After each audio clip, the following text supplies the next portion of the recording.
Hello class, अस्सलाम वालेकुम। How are you class? जैसा कि हम जानते हैं कि मैं आपको फाइनेंशियल स्टेटमेंट एनालिसिस की बुक पढ़ा रहा हूँ। उस बुक का हम पहला चैप्टर कर रहे थे। पहले चैप्टर में हमने जो बाकी चीज़ें थी वो सारी कर चुके हैं कवर। आज एक लास्ट टॉपिक बचा है पहले चैप्टर में, जिसका नाम है लिमिटेशंस ऑफ फाइनेंशियल स्टेटमेंट। इससे पहले के लेसन में हमने क्या क्या किया था? हमने क्या था users of financial statement, objectives of financial statement और इसेंशियल्स क्या होते हैं फाइनेंशियल स्टेटमेंट के, वो सब चीज़ें देखी थी। आज के लेक्चर में हम बात करेंगे लिमिटेशंस ऑफ फाइनेंशियल स्टेटमेंट की। तो आइए शुरू करते हैं। तो लिमिटेशंस ऑफ फाइनेंशियल स्टेटमेंट हम करने जा रहे हैं। पहला पॉइंट जो है इसमें, पहली जो लिमिटेशंस है वो है हिस्टोरिकल रिकॉर्ड्स। हिस्टोरिकल रिकॉर्ड का मतलब क्या है? हिस्टोरिकल रिकॉर्ड का मतलब ये है कि जब हम फाइनेंशियल अकाउंट बनाते हैं, फाइनेंशियल स्टेटमेंट बनाते हैं, हम बैलेंस शीट बना रहे हैं, हम प्रॉफिट एंड लॉस स्टेटमेंट बना रहे हैं, या ट्रेडिंग अकाउंट बना रहे हैं, या कैश फ्लो स्टेटमेंट बना रहे हैं, तो इन सभी में क्या होता है, हम उन ट्रांजैक्शंस को रिकॉर्ड करते हैं जो पास्ट में हो चुकी हैं। जैसे कि अगर हम 2020 का अब इनकम स्टेटमेंट बना रहे हैं, तो 2020 के वो एंड में बनाया जाता है, लास्ट डे पर। तो लास्ट दिन तक जितनी भी एक उस साल में पहले ट्रांजैक्शंस हो चुकी हैं, उन सब का इफ़ेक्ट ही क्या होता है? फाइनेंशियल स्टेटमेंट होता है। यानी कि जब उस पूरे साल में 2020 में, यानी जितनी भी इकोनॉमिकल या फाइनेंशियल ट्रांजैक्शंस हुई हैं, उन सब का जो लेखा जोखा है वही हम किसको में दिखाते हैं? फाइनेंशियल स्टेटमेंट में दिखाते हैं। और वो जो ट्रांजैक्शंस होती हैं वो कैसी होती हैं? पास्ट से रिलेटेड होती हैं, ना कि फ्यूचर की। तो फ्यूचर के बारे में ना तो ये फाइनेंशियल स्टेटमेंट कोई अनुमान बताते हैं, और ना ही फाइनेंशियल स्टेटमेंट किसी भी तरह का कोई इशारा करते हैं कि फ्यूचर में क्या होगा, या कितना प्रॉफिट होगा या कितना लॉस होगा, या प्रॉफिट होगा भी या नहीं होगा। तो ये चीज़ें अनसर्टेन है, इसलिए ये क्या है? हिस्टोरिकल रिकॉर्डिंग एक लिमिटेशंस है फाइनेंशियल स्टेटमेंट की। दूसरा पॉइंट है बियास्डनेस। बियास्डनेस का मतलब होता है कि जब एक ही काम को दो आदमी अलग अलग तरीके से करें, अपनी सोच के हिसाब से, अपनी नॉलेज के हिसाब से, अपने ज्ञान के अनुसार, तो उसमें थोड़ी सी बदलाव आ जाता है। उस काम में जो बदलाव आया है वही क्या है? पक्षपात कहलाता है, बियास्डनेस कहलाता है। अब अकाउंटिंग में जब हम फाइनेंशियल स्टेटमेंट तैयार करते हैं, तो उसमें बियास्डनेस कैसे आ सकती है? उसमें बियास्डनेस ऐसे आ सकती है, जैसे कि हम जानते हैं कि अकाउंटिंग के दो आधार होते हैं, कैश बेसिस और एक्रूअल बेसिस। तो जो अकाउंटिंग एंट्रीज को कर रहा है, जो अकाउंटेंट है, वो उसकी जो सोच है, वो चाहेगा तो कैश फ्लो को कैश बेसिस पे अकाउंट्स बना सकता है, या वो चाहेगा तो एक्रूअल बेस पर अकाउंटिंग कर सकता है। मिसाल के तौर पे दो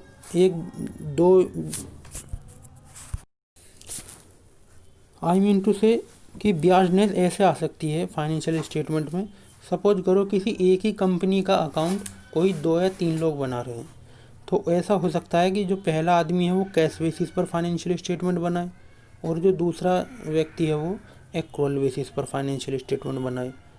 तो दोनों में क्या है, दोनों के जो प्रॉफिट और लॉस निकल कर आएगा, और जो फाइनेंशियल पोजीशन निकल कर आएगी, वो डिफ़र होगी।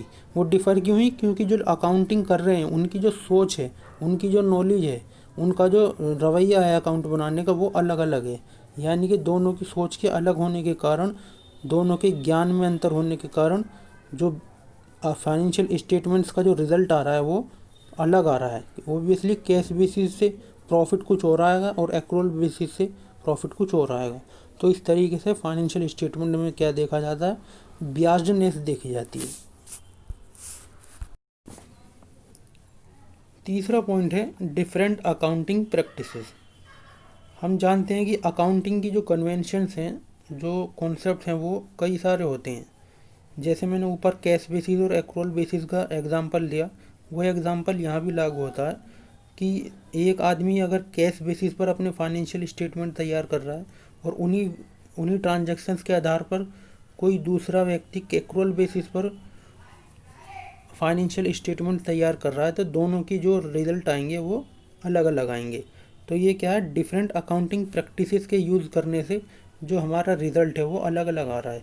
या इसी तरह के एक एग्जांपल हम ये ले सकते हैं कि कैश बेसिस में जो है रेवेन्यू और कैपिटल दोनों रिसिप्ट और दोनों एक्सपेंडिचर को एक ही माना जाता है, लेकिन एक्रूअल बेसिस पर रेवेन्यू रिसिप्ट को अलग माना जाता है और कैपिटल को अलग माना जाता है। दोनों रेवेन्यू इनकम से ही हम रेवेन्यू एक्सपेंडिचर करते हैं, और कैपिटल एक्सपेंडिचर अगर कोई करना है तो वो भी हम कैपिटल प्रॉफिट से उसको करते हैं। तो डिफरेंट अकाउंटिंग प्रैक्टिसेस भी होती हैं फाइनेंशियल स्टेटमेंट को बनाने में। इसी तरीके से जैसे डेप्रिसिएशन होता है, डेप्रिसिएशन के दो मेथड होते हैं, एक रिटन डाउन वैल्यू मेथड और एक स्ट्रेट लाइन मेथड। तो रिटन डाउन वैल्यू मेथड क्या कहता है, जो डेप्रिसिएशन के मेथड होते हैं वो दो होते हैं। पहला होता है रिटन डाउन वैल्यू मेथड और दूसरा होता है स्ट्रेट लाइन मेथड। जैसा कि हम जानते हैं, रिटर्न डाउन वैल्यू मेथड में डेप्रिसिएशन कैसे चार्ज करते हैं, हम हर बार जो बैलेंस बचता है उस बैलेंस पर हम परसेंटेज को अप्लाई करते हैं, डेप्रिसिएशन की जो रेट होती है। तो उससे क्या होता है, जो हर अगली साल जो डेप्रिसिएशन चार्ज होगा वो पहले साल से कम होगा, क्योंकि वो हर नेक्स्ट ईयर क्या होता है, रिड्यूस्ड बैलेंस पे डेप्रिसिएशन लगता है और उससे एक असेट की वैल्यू जीरो भी नहीं होती कभी। लेकिन स्ट्रेट लाइन मेथड में क्या होता है, पूरी जो वैल्यू है असेट की वो डेप्रिसिएटेड हो सकती है और उसमें हर साल बराबर का डेप्रिसिएशन हर साल चार्ज किया जाता है।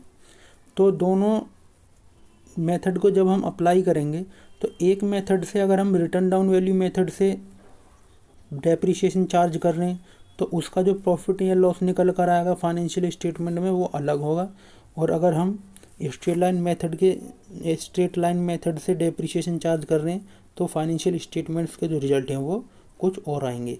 इसी तरीके से अगर हमारा अकाउंटिंग पीरियड अलग है, जैसे कि accounting period Diwali to Diwali भी हो सकता है, ईद टू ईद भी हो सकता है, या 6 महीने का भी हो सकता है, लेकिन ज़्यादातर जो माना जाता है वो अकाउंटिंग ईयर, ये अकाउंटिंग पीरियड जो है वो 1 साल का लेकर चलते हैं अमूमन, लेकिन ऐसा हार्ड एंड फास्ट रूल नहीं है।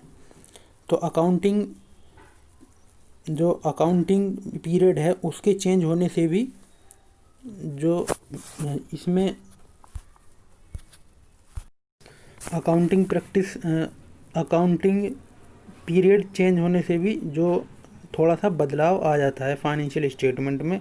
और क्या होता है, अकाउंटिंग प्रैक्टिसेस अलग होने की वजह से इसमें तुलना करना थोड़ा कठिन हो जाता है। तो इस वजह से एक एग्जांपल से अगर मैं बताऊं, सपोज कीजिए कोई अंडे का गोदाम है, अंडे की जो सेल है वो सर्दियों में ज़्यादा होती है और गर्मियों में कम होती है। तो अगर हम सिर्फ सर्दियों में 6 महीने की अकाउंटिंग कर रहे हैं अलग, तो उसमें हमारी सेल ज़्यादा होगी, और जो पहले गर्मियों के 6 महीने हैं उनमें हमारी सेल कम होगी अंडों की।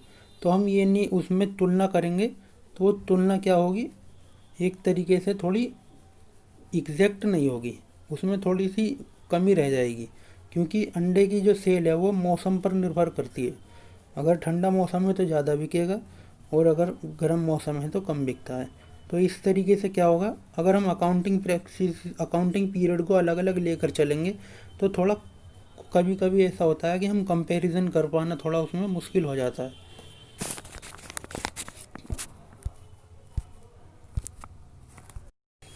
ऐसे ही अगर एक एग्जांपल में और लूँ तो स्टॉक का, जैसे कि हम जानते हैं स्टॉक को दो तरीके से दिखाया जाता है, एक तो कॉस्ट प्राइस पर और एक रियलाइजेबल वैल्यू पर। तो अलग अलग लोग हो सकता है, अलग अलग अकाउंटेंट अलग अलग सोच रखते हों और वो उनमें से एक स्टॉक की जो वैल्यू है वो कॉस्ट प्राइस पर दिखाए और दूसरा जो अकाउंटेंट है वो स्टॉक को रियलाइज्ड वैल्यू पर दिखाए। तो ऐसा भी पॉसिबल है। इसी तरीके से डिफरेंट प्रैक्टिस देखने में आती है वहाँ जहाँ सिंगल एंट्री सिस्टम लागू होता है। जैसे कि जो सोल प्रोप्राइटर है वो अक्सर, या कोई छोटा सिंगल प्रोप्राइटर है वो छोटे लेवल पर बिजनेस करता है, तो वो ज़रूरी नहीं है कि वो डबल एंट्री सिस्टम को ही अप्लाई करे, वो हो सकता है सिंगल एंट्री सिस्टम को अप्लाई करे। तो यहाँ भी क्या होगी, जो प्रैक्टिस है अकाउंटिंग की वो डिफ़र हो जाएगी। इसी तरीके से जो चौथी लिमिटेशंस हैं फाइनेंशियल स्टेटमेंट की, वो है इग्नोरिंग क्वालिटेटिव एलिमेंट्स। जैसा कि हम जानते हैं कि जो फाइनेंशियल स्टेटमेंट होते हैं उसमें किसी प्रोडक्ट का नाम, ये प्रोडक्ट की क्वालिटी के बारे में नहीं बताया जाता, उसमें क्या कंटेंट मिला है वो नहीं बताया जाता, उसका क्या साइज़ है वो नहीं बताया जाता। इसी तरीके से जो मैनेजमेंट है कंपनी का, वो किस हद तक कारगर सिद्ध हुआ, किस हद तक वो ख़राब सिद्ध हुआ। इसी तरीके से एम्प्लॉय कितने क्वालिटेटिव हैं, कितने ज़्यादा प्रोडक्टिव हैं हमारी कंपनी में, इसका भी कोई जिक्र फाइनेंशियल स्टेटमेंट में नहीं होता। हालांकि जो कलर है, कंटेंट है, वेट वगैरह है, वो एक मार्केटिंग का हिस्सा है, वो मार्केटिंग में उसको शो किया जाता है, लेकिन वो फाइनेंशियल स्टेटमेंट का हिस्सा नहीं है। तो हम बात कर रहे हैं फाइनेंशियल स्टेटमेंट की। तो फाइनेंशियल स्टेटमेंट की एक ये भी लिमिटेशन होती है कि इसमें सिर्फ मॉनेटरी और क्वांटिटेटिव डाटा को दिखाया जाता है, ना कि क्वालिटेटिव डाटा को। इसी तरीके से जो अगली लिमिटेशन है वो है it can not meet the purpose of all parties. हम जानते हैं कि जो फाइनेंशियल स्टेटमेंट्स होते हैं उनके बहुत सारे यूजर्स होते हैं। मेनली इनको दो कैटेगरी में बांटा जाता है, internal user, external user. Internal user में आपका मैनेजमेंट आ गया, ओनर आ गए, कंपनी के एम्प्लॉय आ गए। और जो इन्वेस्टर्स हैं, जो शेयर होल्डर्स हैं, जो इन्वेस्टर्स हैं और जो क्रेडिटर्स हैं, वो आपके एक्सटर्नल यूजर्स में आते हैं। तो हम बात कर रहे हैं कि वो किस तरीके से जो फाइनेंशियल स्टेटमेंट है वो दोनों पार्टीज़ के, दो या दो से ज़्यादा पार्टीज़ को सेटिस्फाई कर पाएगा, इस बात की कोई गारंटी नहीं है। मिसाल के तौर पे अगर किसी कंपनी ने अच्छा प्रॉफिट कमाया किसी साल, तो अब प्रॉफिट कमाने के बाद जो बोर्ड ऑफ डायरेक्टर्स हैं वो दो निर्णय ले सकते हैं कि इस प्रॉफिट में से या तो डिविडेंड दिया जाए या इसको रिटेन्ड अर्निंग के रूप में रखा जाए। जो ओनर है बिजनेस का, वो चाहेगा कि जो प्रॉफिट का अमाउंट है उसको रिटेन्ड के अर्निंग के रूप में रखा रहे, ताकि हम फ्यूचर में अगर हमें पैसे की ज़रूरत पड़े तो हमें उधार ना लेना पड़े, या हमें अगर एक्सटेंड करना है अपने बिजनेस को तो उसमें अगर पैसे की ज़रूरत पड़ेगी तो वो पैसा हमारे रिटेन्ड अर्निंग में से काम आ जाएगा। लेकिन जो इन्वेस्टर्स हैं, जैसे प्रीफरेंस शेयर होल्डर्स हैं, वो ये चाहेंगे कि उन्होंने पैसा लगाया कंपनी में तो उनको क्या हो, डिविडेंड मिले। उन्होंने डिविडेंड को एज ए रिटर्न लेने के लिए तो शेयर खरीदें। तो यहाँ भी क्या होता है, ये जो फाइनेंशियल स्टेटमेंट होते हैं ये सभी पार्टीज़ को सेटिस्फाई नहीं करते।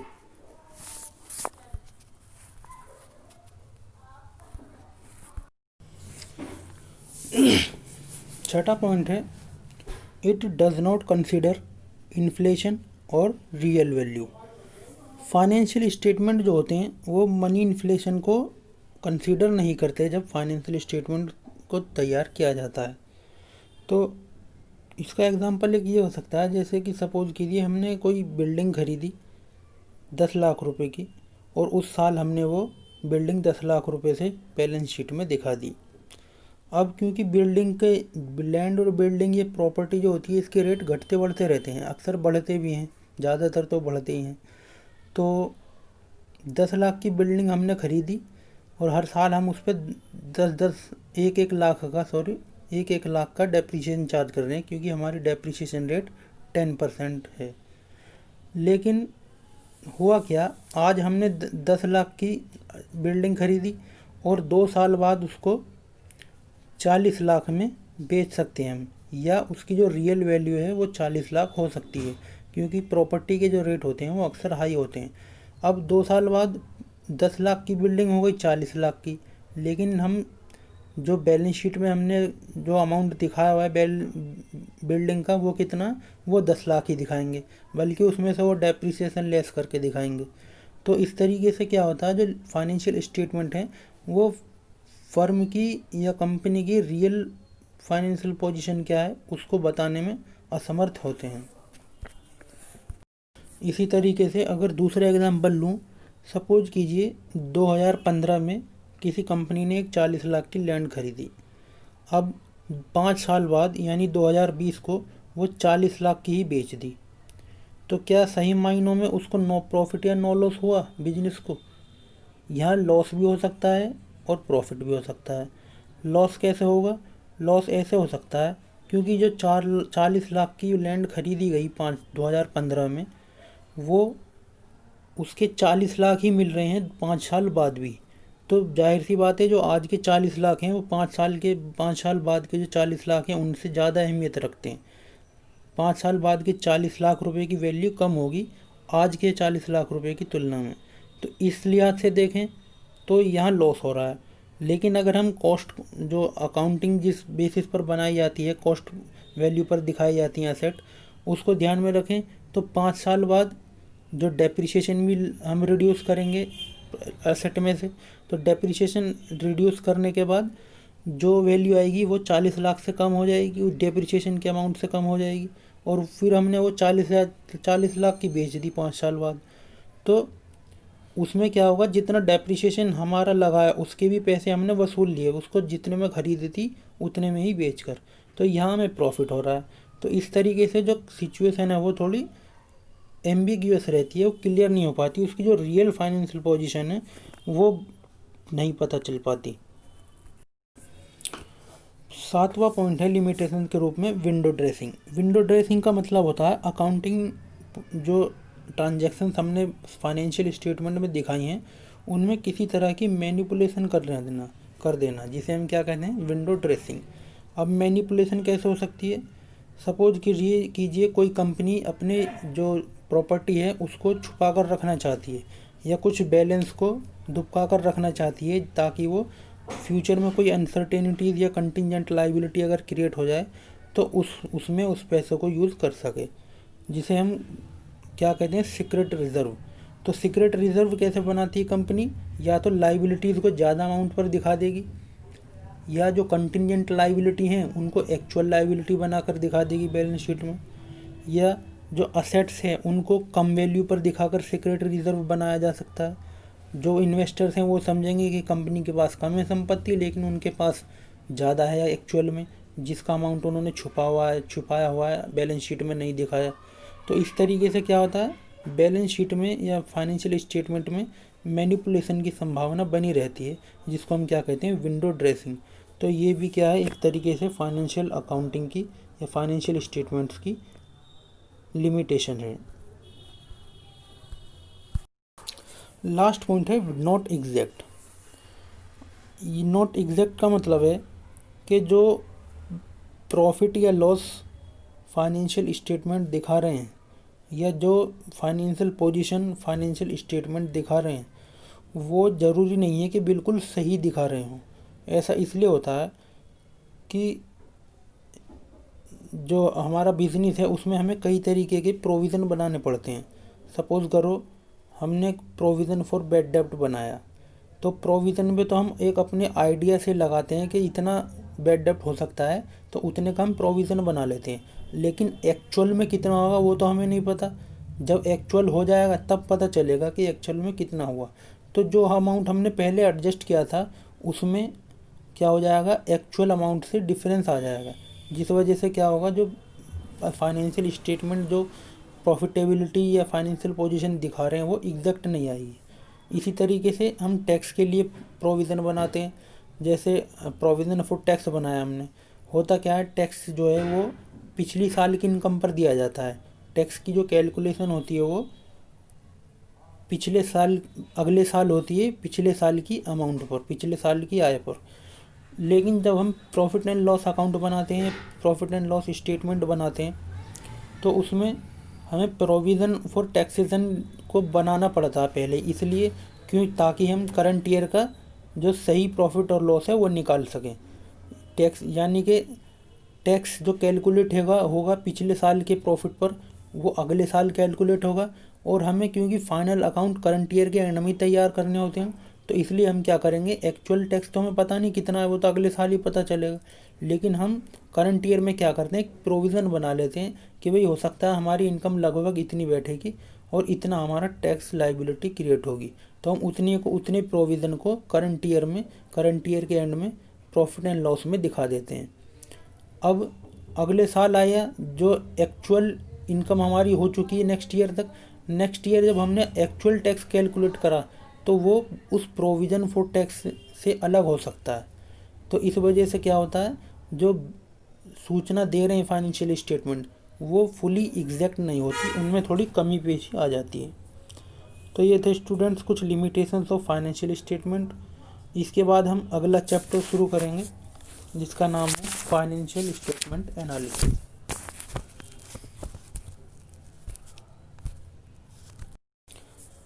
इसमें अगर कोई पॉइंट आपको नहीं समझ में आया तो आप क्या करेंगे, मुझे मैसेज कर सकते हैं व्हाट्सएप पर और मैं आपके सभी जवाबों को इंशाल्लाह जवाब दूंगा।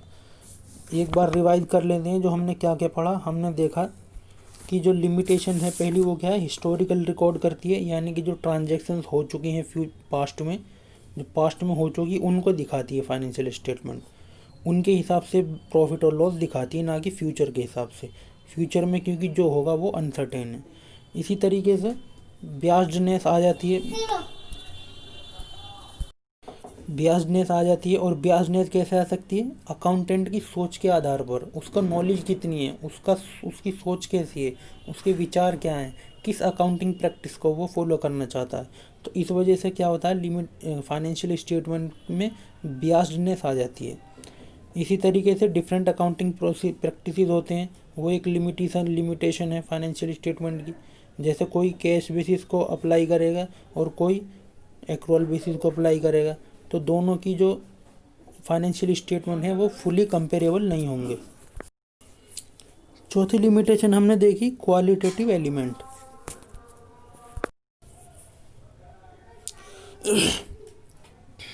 इग्नोर क्वालिटेटिव एलिमेंट का मतलब ये हुआ कि जो फाइनेंशियल स्टेटमेंट है वो केवल मॉनेटरी वैल्यूज़ को, मॉनेटरी ट्रांजैक्शंस को ही रिकॉर्ड करते हैं, वो क्वालिटेटिव एलिमेंट को इग्नोर कर देते हैं। मिसाल के तौर पे जो फर्म का प्रॉफिट है वो मैनेजमेंट कितना स्किल है, कितना स्किलफुल है, कितना इफ़िशिएंट है, उससे प्रभावित हो सकता है। लेकिन उस चीज़ को हम बताते नहीं है फाइनेंशियल स्टेटमेंट में कि हमारा जो मैनेजमेंट है वो कितना इफ़िशिएंट है। इसी तरीके से जो प्रोडक्टिविटी है एम्प्लॉयज़ की वो प्रॉफिट को प्रभावित कर सकती है, लेकिन फाइनेंशियल स्टेटमेंट में वो हम नहीं दिखाते। तो इस वजह से क्या माना जाता है, ये एक लिमिटेशन मानी जाती है फाइनेंशियल स्टेटमेंट की कि ये क्वालिटेटिव एलिमेंट्स को इग्नोर करता है। पांचवा पॉइंट है, ये सभी पार्टीज़ को सेटिस्फाई नहीं करता। मिसाल के तौर पे जो इनकम कमाई है कंपनी ने, उसके आधार पर कंपनी ये डिसीज़न ले सकती है कि वो उसको रिटेन अर्निंग के रूप में रखे ताकि फ्यूचर में काम आए, जबकि जो इन्वेस्टर्स हैं वो ये चाहेंगे कि उन्हें डिविडेंड दिया जाए तो इनकम के हिसाब से। तो दोनों में यहाँ मतभेद हो सकता है, इसलिए क्या हुआ, दोनों पार्टीज जो हैं वो सेटिस्फाई नहीं हुई। छठा पॉइंट था कि ये जो फाइनेंशियल स्टेटमेंट है वो इन्फ्लेशन को या रियल वैल्यू को कंसीडर नहीं करते, क्योंकि जो फाइनेंशियल स्टेटमेंट बनाए जाते हैं उस पर असेट जो दिखाई जाती हैं उस प्राइस पे दिखाई जाती हैं जिस प्राइस पर वो खरीदी गई थी, ना कि आज की डेट में वो कितने की बिक रही है। तो इस तरीके से ये भी एक इसकी लिमिटेशंस हुई। फिर है विंडो ड्रेसिंग। विंडो ड्रेसिंग यानी किसी भी तरीके से फाइनेंशियल स्टेटमेंट में मैनिपुलेशन करना, असेट को कम दिखा देना या लाइबिलिटीज़ को ज़्यादा दिखा देना सीक्रेट रिजर्व बनाने के लिए, तो ये विंडो ड्रेसिंग कहलाती है। इसी तरीके से एक जो लास्ट लिमिटेशन है इसकी वो ये है कि ये एग्जैक्ट अमाउंट कैलकुलेट नहीं करता, एग्जैक्ट पोजीशन नहीं बताता। क्यों? क्योंकि इसमें बहुत सारी जो ट्रांजैक्शंस होती हैं वो प्रोविज़न पर बेस्ड होती हैं, और प्रोविज़न जो है वो एक्यूरेट अमाउंट नहीं बताता, उस अमाउंट में प्रोविज़न में और एक्चुअल अमाउंट में फ़र्क हो जाता है, जिस वजह से फाइनेंशियल स्टेटमेंट जो है वो एग्जैक्ट वैल्यू या एग्जैक्ट फाइनेंशियल पोजीशन या एग्जैक्ट प्रॉफिटेबिलिटी नहीं बता पाते।